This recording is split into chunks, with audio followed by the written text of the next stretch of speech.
ओम नमो भगवते वासुदेवाय।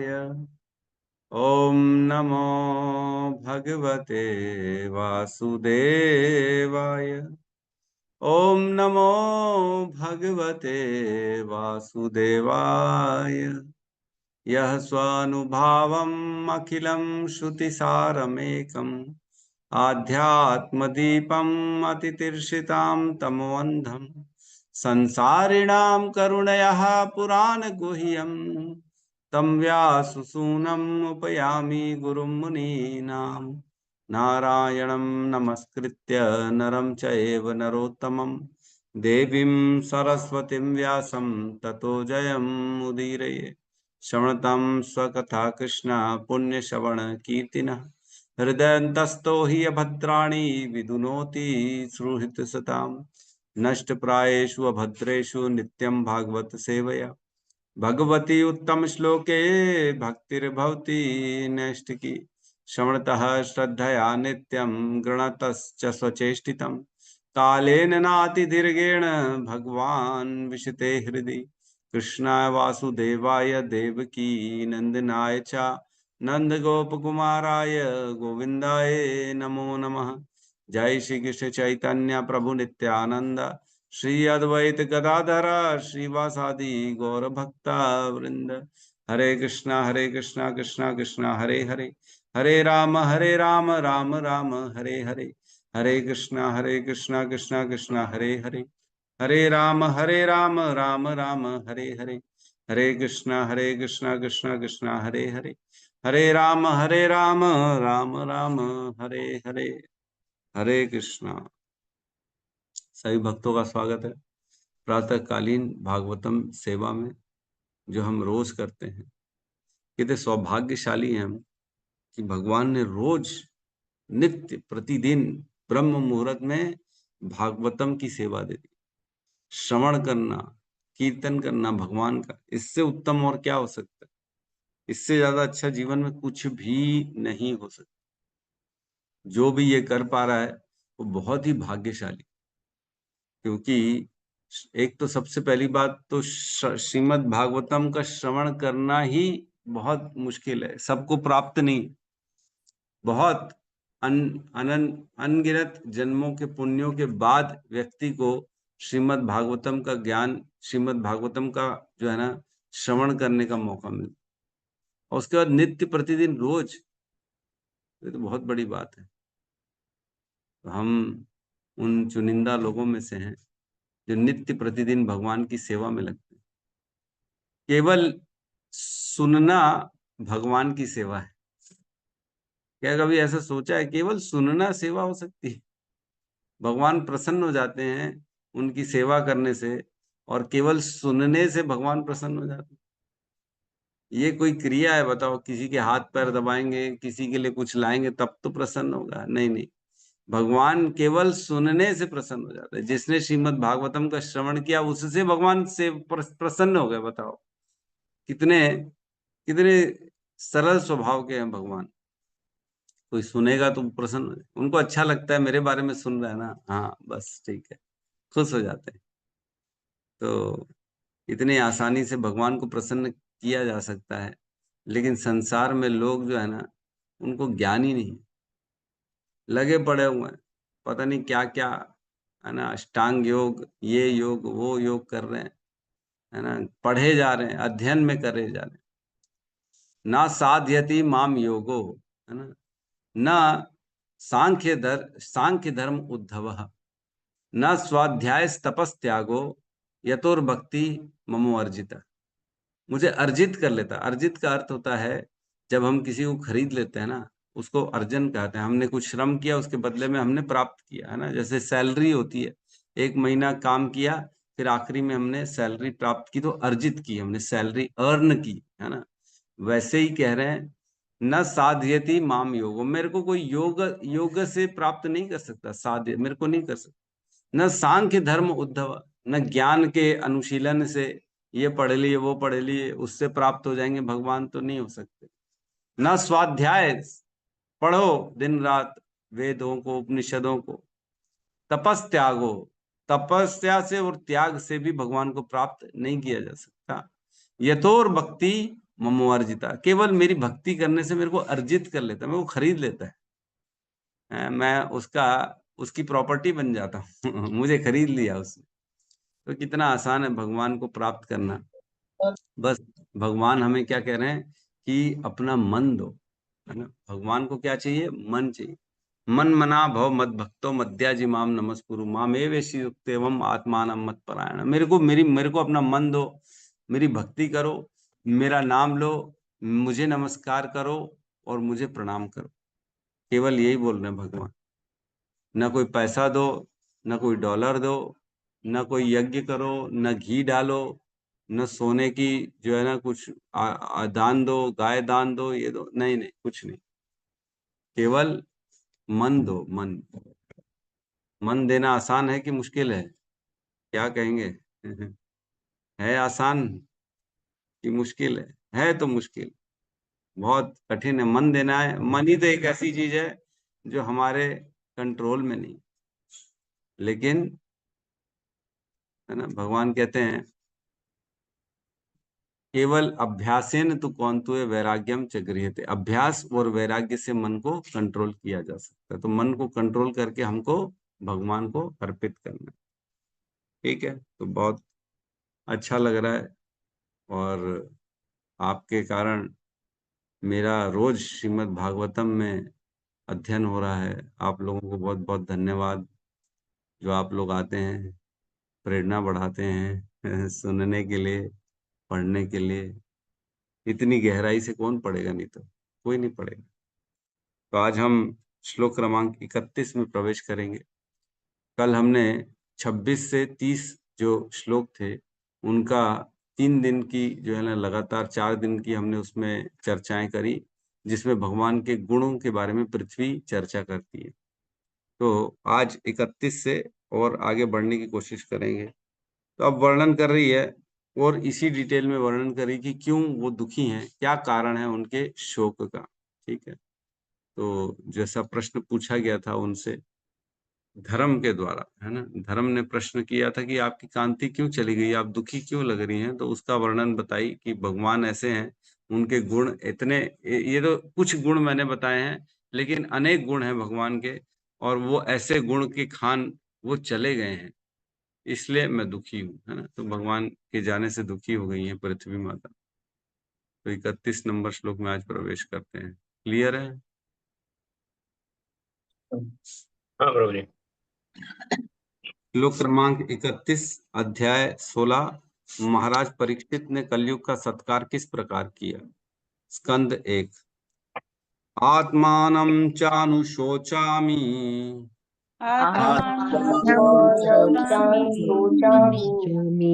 भवन्तं चामरोत्तमम्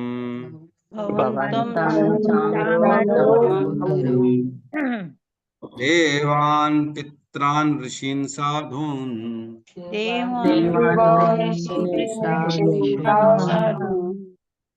सर्वान् वर्णंस्तथाश्रमन्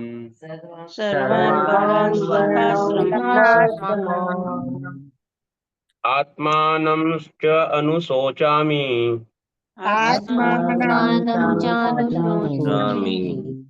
भवन्तं चामरोत्तमम्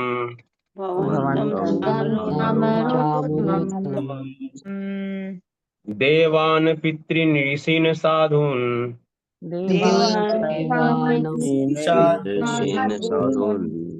सर्वान् वर्णास्तथाश्रमान्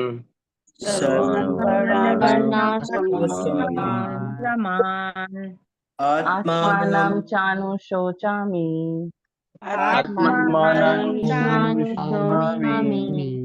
भवन्तं चार्मोत्तमम्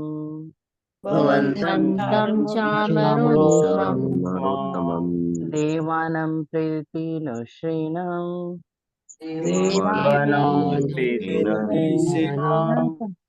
साधून् सर्वान् वर्णास्तथाश्रमान्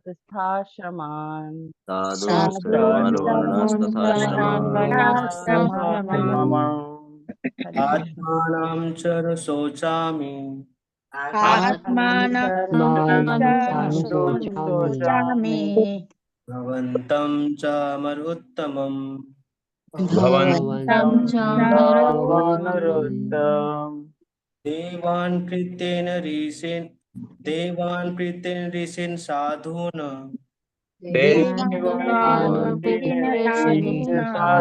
साधून् सर्वान् वर्णान् तथा आश्रमान् सर्वान् वर्णाश्रमान्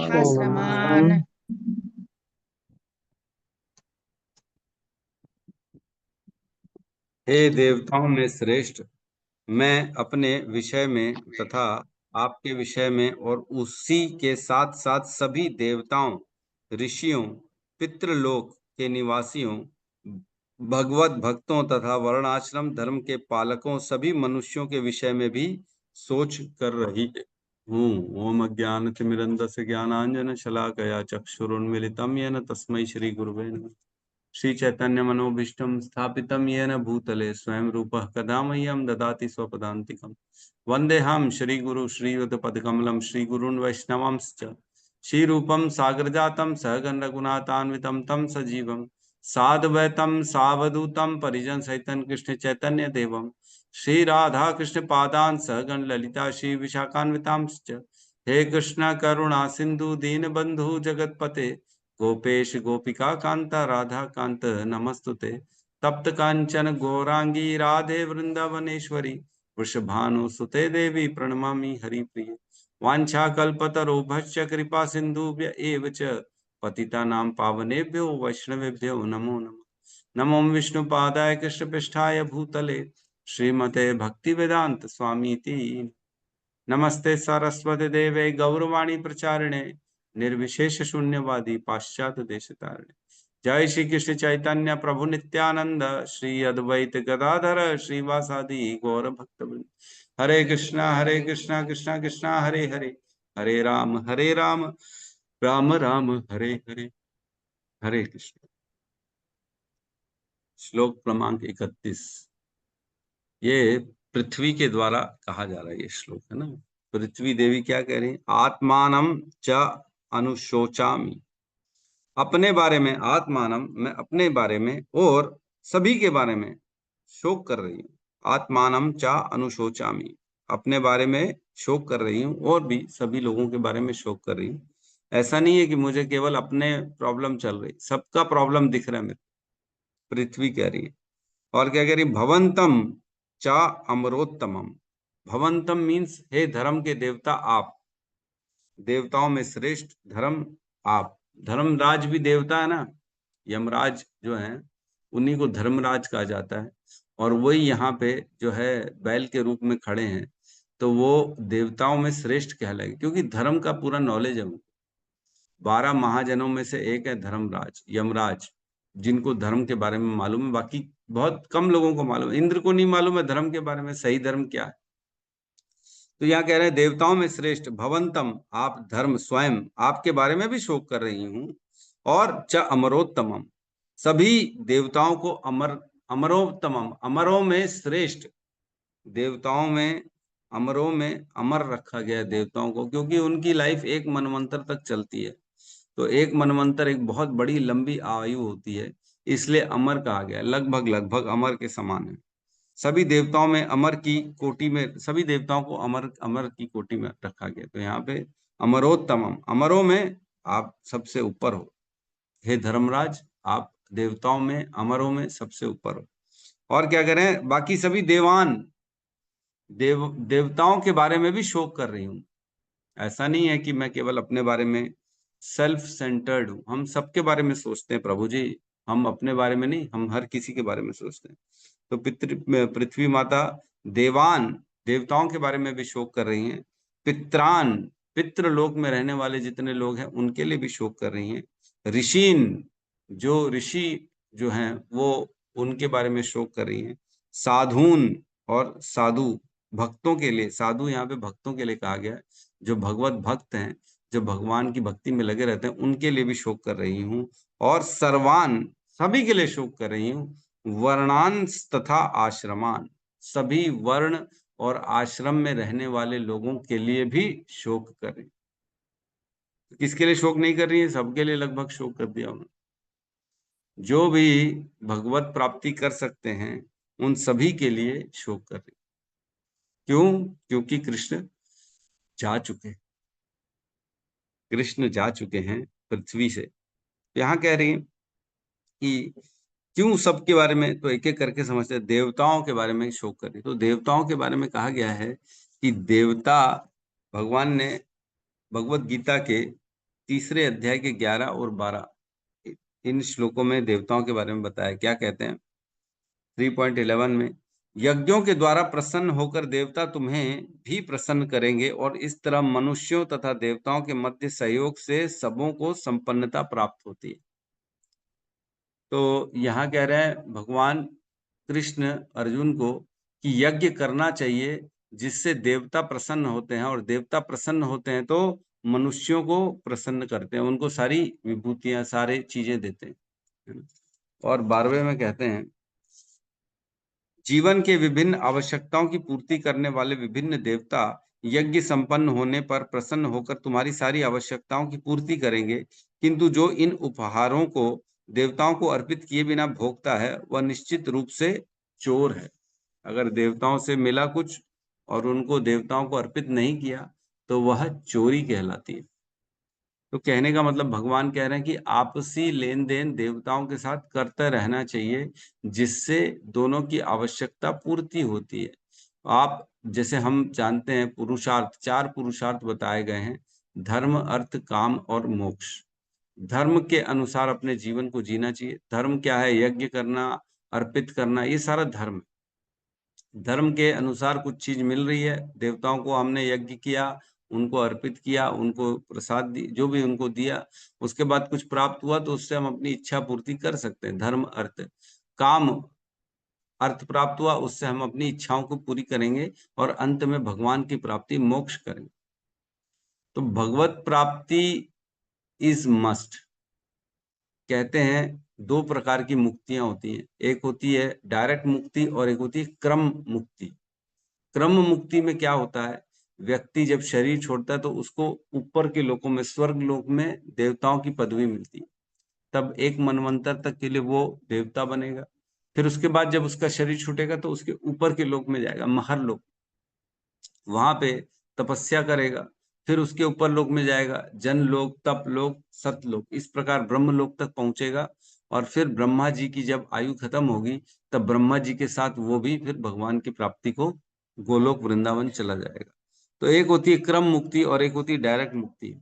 तो डायरेक्ट मुक्ति में तो डायरेक्ट भगवान की भक्ति करी एकदम, अब कोई आशा नहीं है, कोई आकांक्षा नहीं है, तो अब डायरेक्ट भगवान की प्राप्ति हो जाएगी, है ना। तो यहाँ कह रहे हैं देवताओं के लिए भी मैं शोक कर रही हूँ, क्योंकि भगवान की जो सेवा करते थे, आज भगवान आए थे तो ब्रह्मा जी हो, इंद्र हो, ये लोग सब भगवान की स्तुति कर रहे थे, है ना।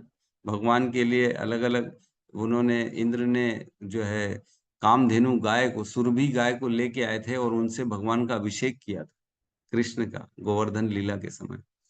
और अनेक अनेक देवता, भगवान के ऋषि लोग भगवान की सेवा में लगे रहते हैं हमेशा, हम देखते हैं, जानते हैं। चाहे विश्वामित्र हो, चाहे कोई और क्यों ना ऋषि हो, उन्होंने सबने भगवान की डायरेक्ट और इनडायरेक्टली सेवा ही करी। उनका उद्देश्य यही होता है कि किस प्रकार इस संसार को भगवान के ज्ञान से हम भाव विभोर करें, उनको, लोगों को ज्ञान दें और कैसे भगवान की प्राप्ति करें, प्रचार करें बेसिकली भगवान। तो देवताओं के लिए अगर यज्ञ नहीं किया जाएगा, जैसे मैं शोक कर रही हूँ देवताओं के लिए, क्यों? क्योंकि देवताओं के लिए अगर यज्ञ नहीं किया जाएगा तो वो प्रसन्न होंगे ही नहीं। आज कलयुग बढ़ेगा तो क्या होगा?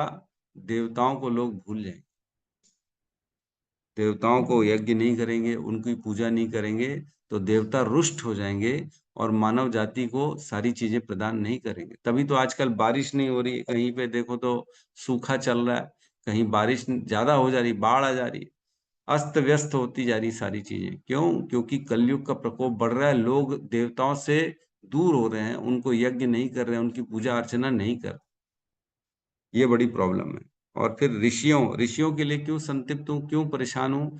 क्योंकि जैसे जैसे कलयुग बढ़ेगा, ऋषियों की वैल्यू खत्म होती चली जाएगी।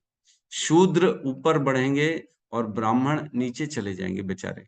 शूद्रों के हाथ में सत्ता चली जाएगी, ब्राह्मणों को शूद्र का कार्य किया जाएगा, है ना। आज भी हम देखते हैं बेचारे ब्राह्मण है, मिश्रा शर्मा है, तो बैठे क्या बन गए हैं वो लोग सारे के सारे, कोई बाउंसर बन गया है, कोई चौकीदार बन गया है, कोई अकाउंटेंट बन गया है और वकील बन गए हैं, ये सब काम कर रहे हैं। और शूद्र कौन है? नेता मंत्री जो है वो शूद्र, जो पढ़े लिखे नहीं है, जो नीचे नीचे मतलब किसी का ज्ञान नहीं है, ऐसे लोगों को हाथ में सत्ता चली गई। तो जब शूद्रों के हाथ में सत्ता चली जाएगी तब समाज की सारी व्यवस्था अस्त व्यस्त हो जाएगी, यही बता रहे हैं यहाँ पे।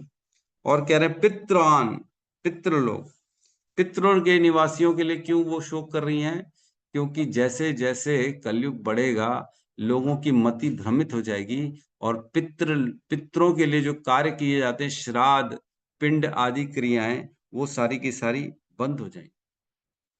भगवत गीता में पहले अध्याय में, है ना, जब अर्जुन बेचारे कंफ्यूज थे, बोलते मैं युद्ध नहीं करूंगा, तब उन्होंने 5 कारण बताए थे युद्ध ना करने के, है ना? किसी को याद है 5 कारण क्या थे? हमने बहुत डिस्कशन किया था इसमें। 5 कारण युद्ध ना करने के। वाह हरि बोल, गौतम बुद्ध प्रभु को याद है? यस, बताइए प्रभु जी। हरे कृष्ण प्रभु जी, धन्यवाद।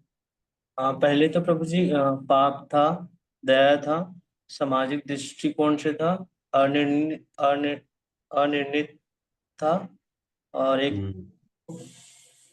शोक। पाप, दया, भोग, है ना? भोग। पाप, दया, भोग, अनिर्णय और सामाजिक दृष्टिकोण, ये 5 कारण थे जो अर्जुन कहते थे कि मैं युद्ध नहीं करूं। तो पाप क्या है? सबसे पहले तो मैं गुरु की हत्या कर दूंगा, अपने पितरों की हत्या कर दूंगा, ये बहुत बड़ा पाप है। मेरे मेरे मेरे को इतना पाप लगेगा, इतने सारे लोग मर जाएंगे। 1,66,00,000 लोग मर गए थे, है ना। तो इतने सारे लोगों की हत्या का पाप मेरे ऊपर आएगा, उनको ये लग रहा था। दूसरा, दया कर रहे थे, छोड़ दो, इतने लोग मारे जाएंगे, मैं युद्ध नहीं कर सकता। दया कर रहे थे अपने पितरों पे, अपने भाइयों पे, छोड़ दो, ये पागल हैं, ये नहीं समझ पा रहे, लेकिन मैं तो समझ पा रहा हूं, दया कर रहे थे। फिर तीसरा कारण है भोग। कहते मैं ऐसा राज्य प्राप्त करके भी क्या भोगूंगा? वो राज्य जिसमें मेरे अपनों का खून बहा होगा, ऐसे राज्य को प्राप्त करके मैं क्या भोग पाऊंगा? मेरी जब भाभियां, 100 भाई कुरु जो हैं, कुरुवंश दुर्योधन और उसके 100 भाई, वो सब मर जाएंगे तो उनकी पत्नियां सारी जो हैं विधवा हो जाएंगी, और ऐसा भोग, ऐसा राज्य में प्राप्त करके क्या खुश रह पाऊंगा? भोग, तीसरा कारण। चौथा, अनिर्णय, कंफ्यूज हो गए कि मेरे को जीतना चाहिए कि मेरे को हारना चाहिए इस युद्ध में, मेरे को यही समझ में नहीं आता। क्या मैं अपने पितामह से जीतूं या उनसे हारूं? श्रेष्ठ क्या है? आज मेरे दादा हैं जिन्होंने मुझे अपनी गोदी में रख के खिलाया पिलाया सिखाया, आज उन्हीं को मैं हरा दूं या उनको मैं जिताऊं, मैं हार जाऊं? ये दोनों चीजों में कंफ्यूज हो गए, क्या करना चाहिए? और 5वां कारण, सामाजिक दृष्टिकोण, अनिर्णयता। क्यों?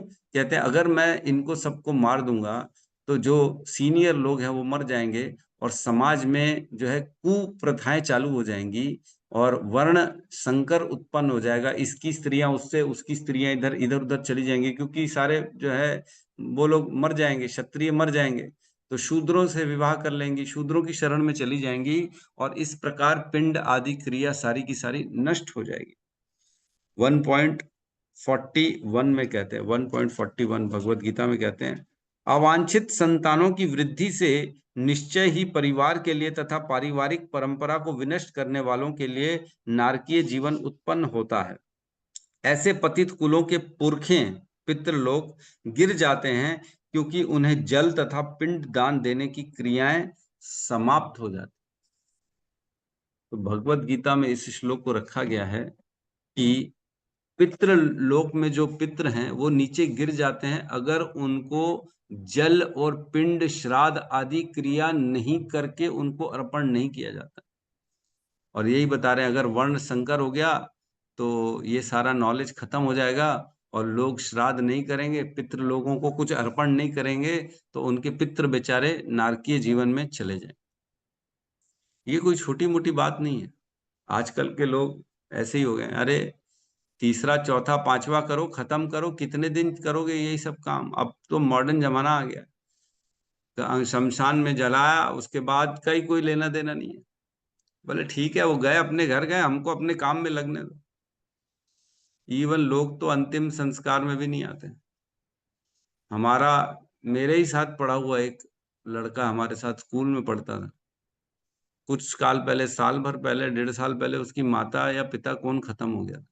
वो गुजरात में नौकरी कर रहा था, तो उसको बताया गया कि तेरी माता अपनी खत्म हो गई, तो वो आया ही नहीं, छुट्टी लेके नहीं आया। उसके भाई आदि थे, बोले भाइयों तुम लोग सारा काम कर लोगे, मेरे को तो छुट्टी मिलेगी नहीं, तो मैं नहीं आ पाऊंगा। ऐसी नौकरी, क्या नौकरी करना जो माता पिता चले गए और तब भी नहीं आ पा रहा है। समझ ही नहीं पा रहे लोग कि कितनी इंपॉर्टेंट है ये काम। पुत्र, पुत्र का अर्थ यही है कि पू नामक नरक से त्रायते इति पुत्र, जो पू नामक नरक से बचाता है उसको पुत्र कहा जाता है।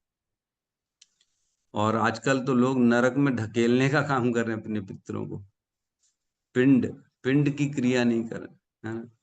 जैसे ही निधन होता है पितरों का, माता पिता का या किसी का भी, तो तत्क्षण 10 दिन में कम से कम 10 पिंड को दान देना चाहिए। 10 पिंड, पिंड क्रिया होती है ना।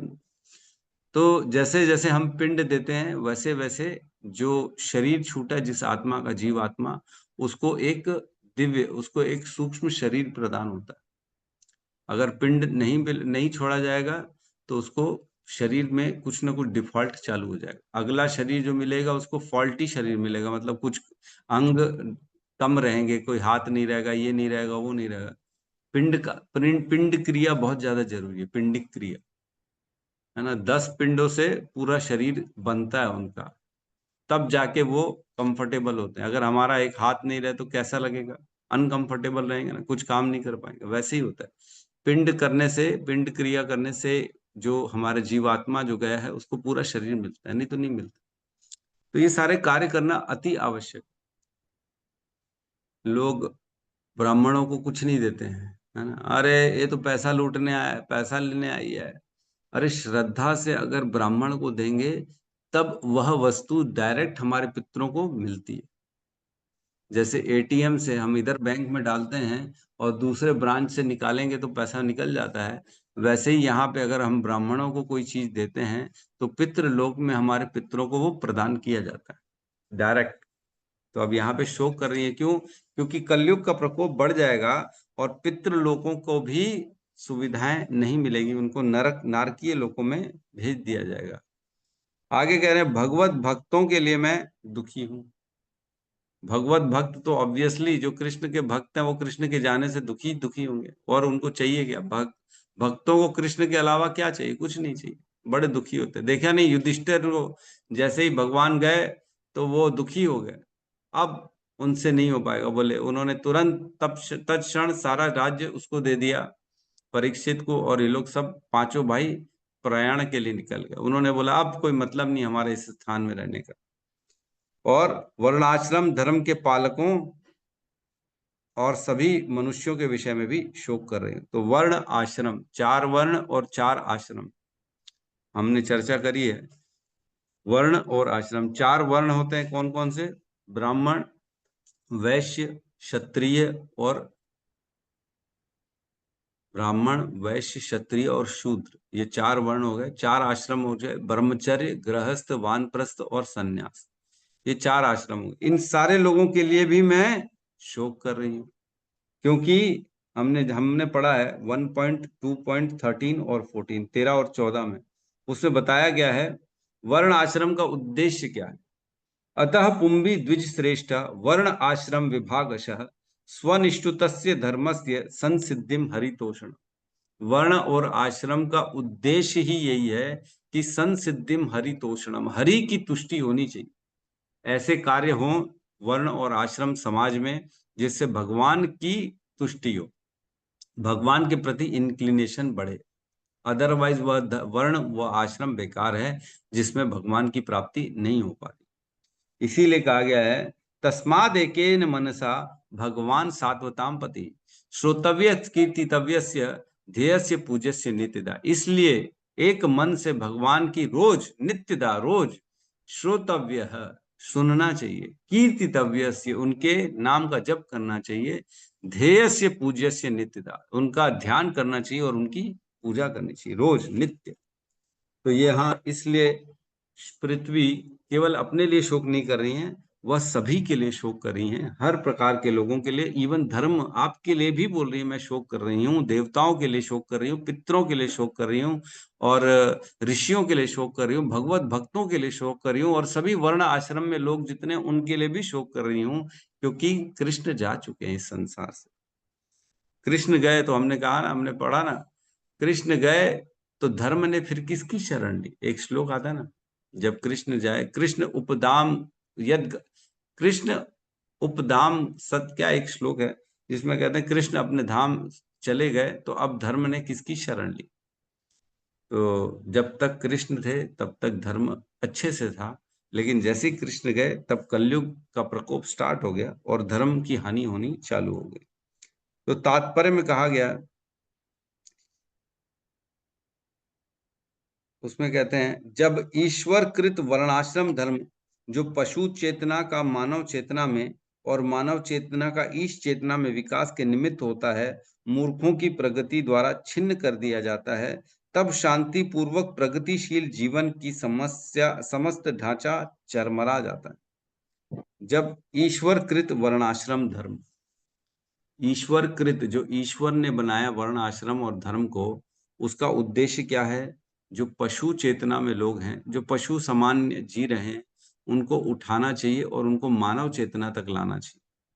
पशु चेतना मीन्स केवल आहार निद्रा भय मैथुन, केवल इनमें जो व्यस्त हैं उनको उठाओ और उनको थोड़ा मानव बनाओ। जो नॉनवेज खा रहे हैं उनको उठाओ, उनको समझाओ, अरे नॉनवेज छोड़ो, मनुष्य बनो कम से कम। भाई आप साग सब्जी खाओ, कोई मांस खाता है क्या? ये तो पशु खाता है मांस। तो उनको उठा के मानव स्तर तक लाना है, और मानव के बाद उसको ईश चेतना भगवान की चेतना में लगाना, कि भगवान की प्राप्ति करनी है मनुष्य जीवन में, न केवल आहार निद्रा भय मैथुन, इसमें पूरा जीवन नहीं लगाना है। लेकिन अगर मूर्खों की प्रगति होती है, मूर्खों को अगर सत्ता में ऊपर दे दिया जाएगा, मूर्खों के हाथ में सारी बागडोर आ जाएगी, तो मूर्खों के कारण क्या होगा, पूरे जीवन पूरे इस समाज का जो ढांचा है चरमरा जाएगा। और हो ही रहा है, नेताओं को मंत्रियों को ऐसे बेवकूफों को नेता मंत्री बनाते हैं तो क्या करते हैं वो लोग, शराब बांटते हैं। अभी कोविड में भी सबसे पहले क्या खुला था, शराब की दुकानें खुली थी शराब बिक्री चालू हो गई थी, सरकार ने कर दी थी। है बताओ, शराब बिक्री को प्रोत्साहन दे रहे हैं। समाज में कुछ भी नहीं खुला था, कोई दुकान नहीं खोल सकता था, लेकिन केवल और केवल शराब की बिक्री को खोल दिया गया। तो शूद्रों के हाथ में जब सत्ता चली जाती है तो यही होता है। मंदिर बंद थे और शराब दुकान खुल गई थी। ये क्या हो रहा है, शूद्रों के हाथ में सत्ता जा चुकी है।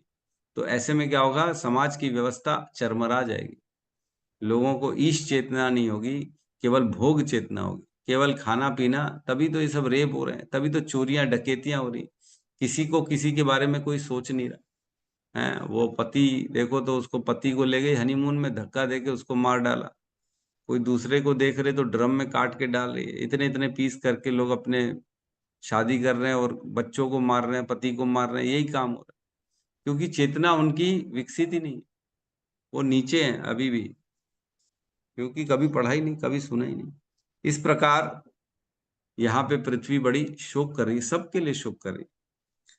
आज की डेट में स्कूलों में कोई बताता है कि कर्म का विधान होता है, लॉ ऑफ कर्मा होता है, या भगवत प्राप्ति है जीवन का उद्देश्य, या जन्म मृत्यु के चक्र में हम फंसे हुए हैं, या गलत काम कभी नहीं करना चाहिए, वो भोगना पड़ेगा, ये सब कोई सिखाता ही नहीं, कोई नहीं सिखा रहा। तो कैसे लोग कैसे आगे बढ़ेंगे?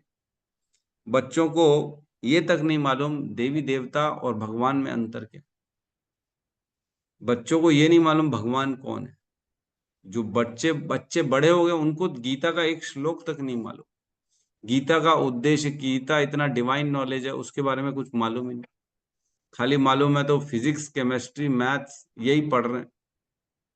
तो ये हमारा प्रगति है कि ये हमारा पतन हो रहा है? ये पतन हो रहा है, लेकिन लोग समझ रहे हैं इसको गलती से प्रगति, इल्यूजन में, माया में। यही कलयुग का प्रभाव है। इसमें लिखा है कलयुग में विषधर सर्प की प्रथम आक्रमण। कलयुग में सबसे पहला आक्रमण क्या करता है? कलयुग ईश्वर कृत वर्णाश्रम धर्म पर होता है। पहले वो वर्णाश्रम धर्म पे सबसे पहले आक्रमण करता है, और क्या करता है? फल स्वरूप योग्य ब्राह्मण शूद्र कहलाने लगते हैं, और शूद्र की योग्यता वाले ब्राह्मण बन जाते हैं। शूद्र ब्राह्मण बन जाते हैं और ब्राह्मण शूद्र बन जाते हैं। ये सबसे बड़ा प्रहार है कलयुग का, सबसे बड़ा और सबसे इंपॉर्टेंट। तो जिसको कुछ ज्ञान नहीं है उसको ब्राह्मण बोल दिया जाएगा, है ना। आ जाओ भैया आप यज्ञ करो, वो 2-4 मंत्र बोल देगा, उसको कोई ज्ञान नहीं, गुटखा खाएगा, शाम वाम को हो सकता है दारू भी पी ले, केवल जन्य उदाहरण करके 2-5 मंत्र को बोल देगा, और उसको हम बोलेंगे यही ब्राह्मण है प्रभु जी, और कोई नहीं। तो ऐसे शूद्र हैं बेसिकली ये लोग ब्राह्मण नहीं। तभी तो चर्मरा जाती है। ब्राह्मण का काम क्या है? शमो दमः तपः शौचम शांति आर्जवम एवच ज्ञानम विज्ञानम आस्तिक्यम ब्रह्म कर्म स्वभाव। ये ब्राह्मणों के कर्म हैं, उनके स्वभाव है। ज्ञानम विज्ञानम, उनका काम ही है ज्ञान लेना और ज्ञान के अनुसार अपने जीवन को चलाना, दूसरों को भी सिखाना। तो आजकल तो सब बंद हो गया है। ठीक है, चलिए कोई बात नहीं, हम अगले श्लोक में प्रवेश करते हैं। अगला श्लोक पूरा हो नहीं पाएगा, 2 श्लोक है, बट ठीक है, प्रयास करते हैं जहां तक हो पाए।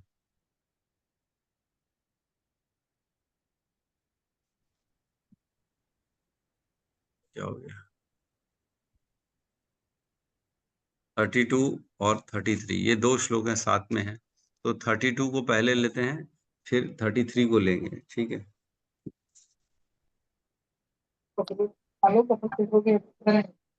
क्लियर है ना?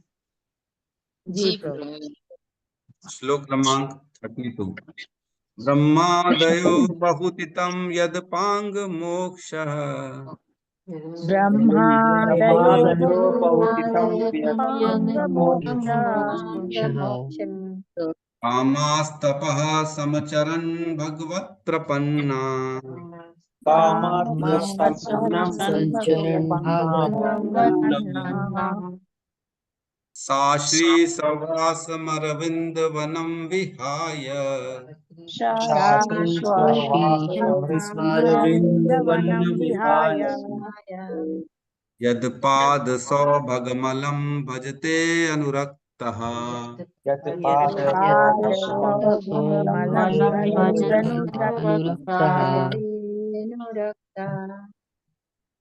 ब्रह्मादयो बहुदितं यदप पंगमोक्षः ब्रह्मादयो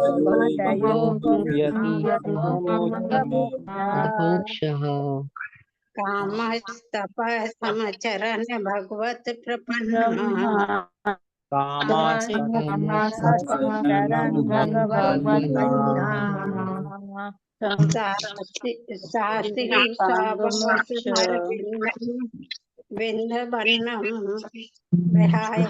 शास्त्री विंदवन्नं विहाय यद पादसो भगमलं भजेत अनुरक्तः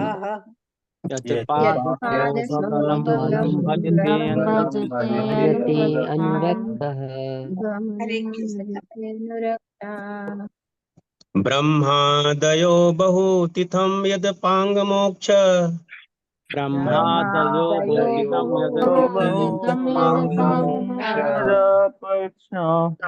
कामास्तपः समचरन् भगवत् प्रपन्ना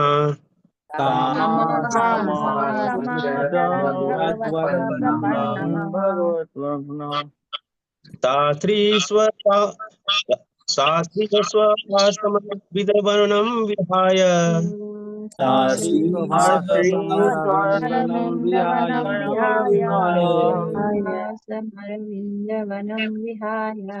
यत्पाद सौभगमलं भजते अनुरक्ता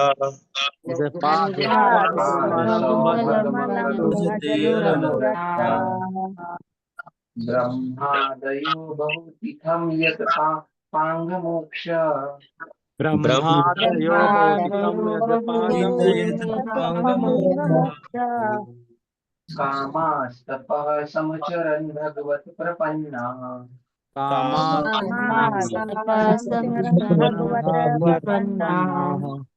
शास्त्रीय सौवासमरविन्दवनं विहाय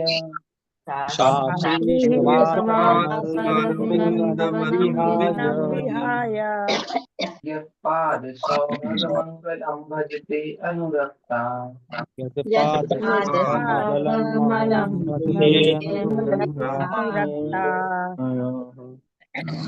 श्लोक क्रमांक 33 तस्याहमब्जकुलिशाङ्कुशे अंकुशकेतुकेतये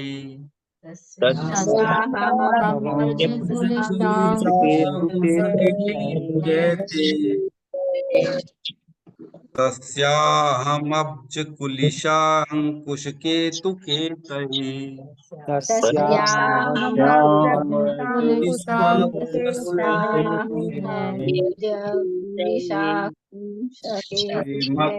श्रीमद्भगवतः समलंकृतांगी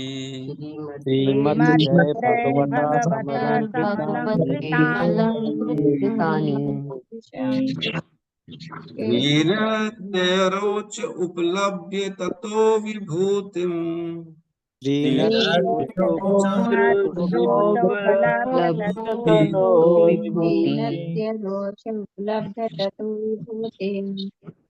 लोकान् तमाम व्यसृज्य उत्स्यं यतिं तदन्ते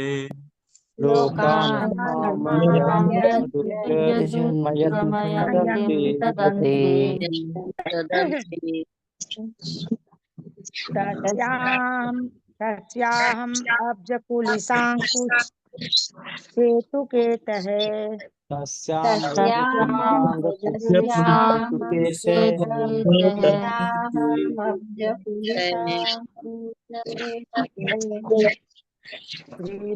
श्रीमत्पदैर्भगवता समलंकृतांगी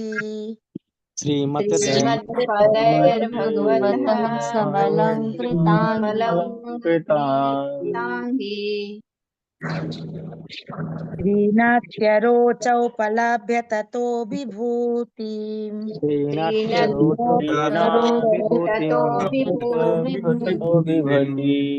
लोकान् समां व्यवसृजत् उत्स्मयन्तीं तदन्ते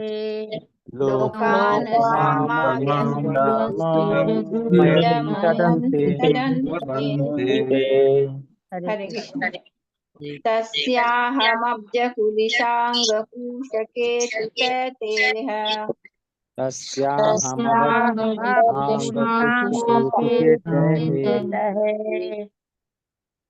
श्रीमत्पदैर्भगवतः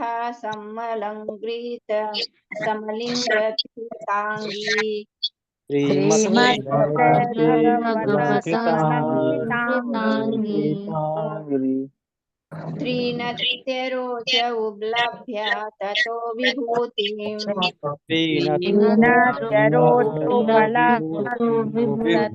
विभूतिम् लोकान् समामव्यसिजदुत्यस्यमन्ति तदन्ते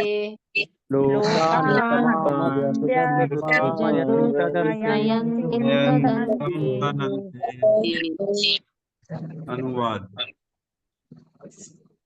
सौभाग्य की देवी लक्ष्मी जी, जिनकी कृपा कटाक्ष के लिए ब्रह्मा जैसे देवता तरसा करते थे और जिनके लिए वे दिन में अनेक बार श्री भगवान के शरणागत होते थे, वे कमल वन के अपने निवास स्थान को त्याग कर भी श्री भगवान के चरण कमलों की सेवा में संलग्न हुई थी।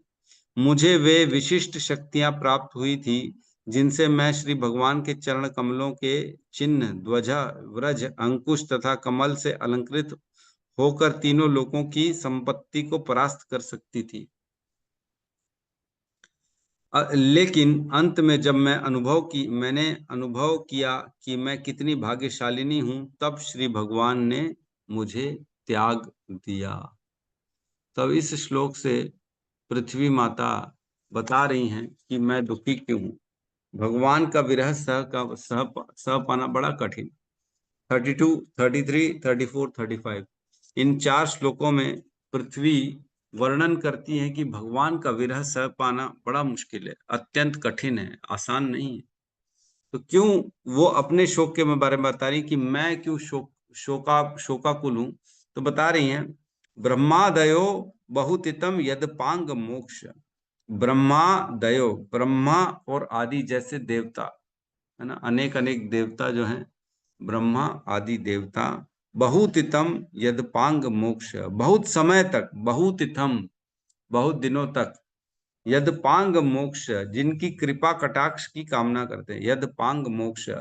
लक्ष्मी के बारे में बता रही है, वह लक्ष्मी जिनकी कृपा कटाक्ष के लिए ब्रह्मा और आदि देवता बहुत तिथों तक, बहुत दिनों तक क्या करते हैं, कामास तपह समचरम भगवत प्रपन्ना, तपस्या करते हैं अपनी कामनाओं की प्राप्ति के लिए।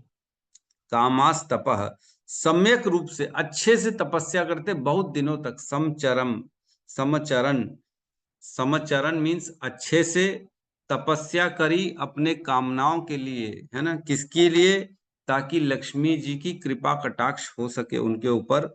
और किसके शरण में गए, भगवत प्रपन्ना, देवताओं सारे के सारे भगवान की शरण में गए। भगवान की शरण में जाके लक्ष्मी की कृपा कटाक्ष की कामना कर रहे हैं, है ना। कृष्ण की, विष्णु की शरण में जाने से उनको ऐसा लग रहा है कि वहां पे हम भगवान की शरण में जाएंगे तो लक्ष्मी की कृपा कटाक्ष होगी हमारे ऊपर। ये कह रहे हैं सभी के सभी देवता, है ना।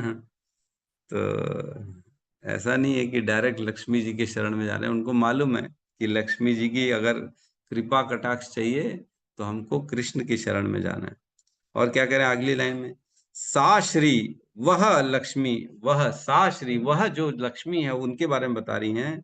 सववास, उनका जो अपना वास है, वास स्थान है, कहाँ पे है, अरविंद वनम विहाय। वो अरविंद मीन्स कमल के वन है उनके, जहां पे वो रहती है लक्ष्मी। लक्ष्मी माता का निवास स्थान कौन सा है, कमल के वन, अनेक अनेक कमल के वन है, वहां पे रहती है लक्ष्मी मैया। हम जानते हैं जब जब लक्ष्मी पूजा होती है तब कमल को रखा जाता है उनके सामने। क्यों, क्योंकि कमलों की वन की रानी है वो, उनको कमल में निवास स्थान है उनका। विहाय, वहां पे उनका स्थान कमल का वन है, उसको त्याग कर रही है। विहाय, उनको छोड़ के स्वयं लक्ष्मी अपने कमल के वन को त्याग कर क्या करी, यदपाद सौ भगमलम भजते अनुरक्ता। यदपाद सौ, ऐसे चरणों में जाती हैं वो अपने कमल के वन को छोड़कर, जो 100 भगमलम, सौभाग्य प्रदान करने वाले चरण कमल हैं जो कृष्ण के, विष्णु के, ऐसे चरणों में जाती हैं वो अपने कमल के वन को छोड़कर, है ना। भगवान के चरण कमल की सेवा करती हैं। और ऐसे ही सेवा नहीं करती, भजते अनुरक्ता, अनुराग के साथ, बड़े आसक्त के साथ, बड़े प्रसन्नता के साथ वो भगवान के चरण की सेवा करती। वह लक्ष्मी जिनके स्वयं, जिनका निवास स्थान कमल के वन है, वह कमल के वन को त्याग करके भगवान के चरण कमलों की सेवा करती हैं। और वो भी ऐसे ही सेवा नहीं करते, अनुरक्ते, भजते अनुरक्ते, मतलब अनुराग के साथ में, और लगातार सब कुछ छोड़कर प्रेम पूर्वक भगवान के चरणों की सेवा करती। ऐसी लक्ष्मी की कृपा कटाक्ष के लिए ब्रह्मा और आदि देवता सारे के सारे वह जो है उनके लिए तपस्या कर रहे हैं, वो भी बहुत दिनों तक, ताकि उनकी कृपा कटाक्ष हो जाए। तो ऐसी लक्ष्मी भगवान के चरण कमलों की सेवा करती है। और ऐसे चरण कमल जो पृथ्वी पे थे वो अब जा चुके। समझ पा रहे क्यों शोक कर रही हैं, क्योंकि भगवान के चरण जो पृथ्वी में चारों ओर भ्रमण करते थे, ऐसे चरण कमल जिनको मैं धारण करती थी, पृथ्वी माता कह रही हैं, वह चरण कमल कितने इंपॉर्टेंट हैं कि वह चरण कमल की सेवा लक्ष्मी करती हैं जिनके खुद के कमल के वन हैं, और वह लक्ष्मी जिनकी एक कृपा कटाक्ष के लिए अनेक अनेक देवता लगातार तपस्या करते हैं बहुत दिनों तक। तो बहुत जबरदस्त लिंक है। ऐसे चरण कमलों की बात चल रही है, वह चरण कमल अब जा चुके हैं तो शोक कैसे नहीं हो। ब्रह्मा आदि सारे देवता अनेक अनेक दिन तक पूजा तपस्या कर रहे हैं ताकि लक्ष्मी की एक कृपा कटाक्ष, एक छोटी सी कृपा मिल जाए उनके पास।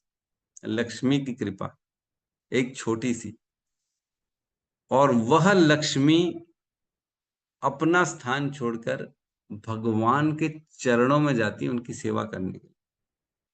और ऐसे भगवान के चरण जो मैं धारण करती थी, वो चरण अब जा चुके हैं। तो गहराई समझ में आ रही होगी कि शोक क्यों ना करें भाई। इतनी उत्कृष्ट चीज थी पृथ्वी के पास भगवान के चरण कमल, जिससे सारे सौभाग्य, सौभागमलम, सौभाग्य, सबका सौभाग्य उत्पन्न हो जाता है जो भी कृष्ण के चरणों पे आसक्त हो जाता है। जहां जिसपे कृष्ण के चरणों की कृपा मिल जाए वह सौभाग्यशाली हो जाता है ना। हमने पढ़ा कुंती महारानी जो श्लोक कहती, श्रवंती गायंती गृणंती अभीक्षणा स्मरंती निंदन्ति तवे हितम जना तएव पश्यन्ति अचिरेण तावकम, तएव पश्यन्ति अचिरेण तावकम भव प्रवाहो परमम पदाम्बुजम। भगवान के चरण कमल की प्राप्ति होती है उनको। और भगवान के चरण कैसे हैं? जो इस भव प्रवाह, इस संसार के जन्म मृत्यु के चक्र से बाहर निकालने का काम करते। भगवान के चरण ऐसे हैं, भगवान के चरण। तो हम अभी फिलहाल इस श्लोक को पूरा कंटिन्यू नहीं करेंगे, आज यहीं पे हम इसको पॉज करते हैं, यहाँ पे ब्रेक लेते हैं। कल पूरी चर्चा करेंगे। किसी का कोई प्रश्न है तो हम ले सकते हैं। हरे कृष्ण प्रभु। हरे मेरे कृष्ण प्रभु जी। प्रभु जी प्रभु जी धन्यवाद। दंडवत हरे प्रणाम। हरे कृष्णा प्रभु जी, सादर प्रणाम। बहुत बहुत धन्यवाद प्रभु जी आपका। धन्यवाद। सभी मिलके हरे हरे कृष्णा। कृष्ण महामंत्र का जाप करेंगे।